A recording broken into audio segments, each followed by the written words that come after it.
je crois que vous dites que la musique et la variété de styles musicaux auxquels on peut s'exposer permet de travailler notre flexibilité cognitive. Expliquez-nous simplement ce que ça veut dire.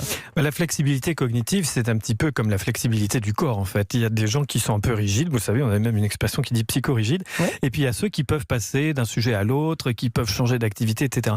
Et la musique, par sa diversité stylistique, stimule toutes ces capacités-là. Quand vous écoutez un style de musique, vous passez à un autre style de musique qui est très différent, que vous multipliez les opérations comme ça, vous entraînez la flexibilité cognitive. Donc Jimmy doit être rouillé, il écoute que du rap, c'est pas terrible. Il vaudrait mieux qu'il varie un peu, qu'il passe de quelques symphonies classiques à du rap, en passant par du rock, c'est mieux.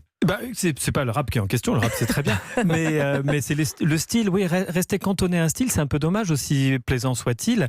C'est dommage parce qu'on a des milliards de styles. Regardez, si on pense à tous les styles qui existent dans l'histoire et dans la géographie, toutes les cultures différentes, on a de quoi s'oxygéner le cerveau. Et le rendre bien flexible. Et le rendre bien flexible. Voilà. Jimmy.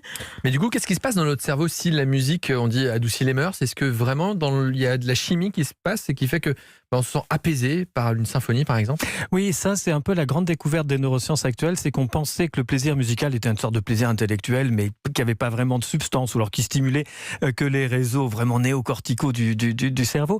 En fait, non, on s'est rendu compte que la musique change l'état biochimique du cerveau. Et par exemple, lorsque vous écoutez de la musique qui est très plaisante, bien ça stimule les circuits de la récompense, qui sont des circuits extrêmement archaïques et qui produisent notamment de la dopamine, qui est un neurotransmetteur essentiel pour la sensation de plaisir, mais aussi pour l'action. Donc on a fait beaucoup d'études qui montrent que en fait le plaisir musical change complètement la production hormonale, la production de neurotransmetteurs au sein de notre cerveau, change l'état biochimique du cerveau. Donc c'est un vrai effet en profondeur. L'avantage c'est que ça reste ces changements même si la musique s'est arrêtée. Vous voyez, vous avez une expérience musicale tout à fait intense, vous pouvez en avoir des effets positifs pendant plusieurs semaines.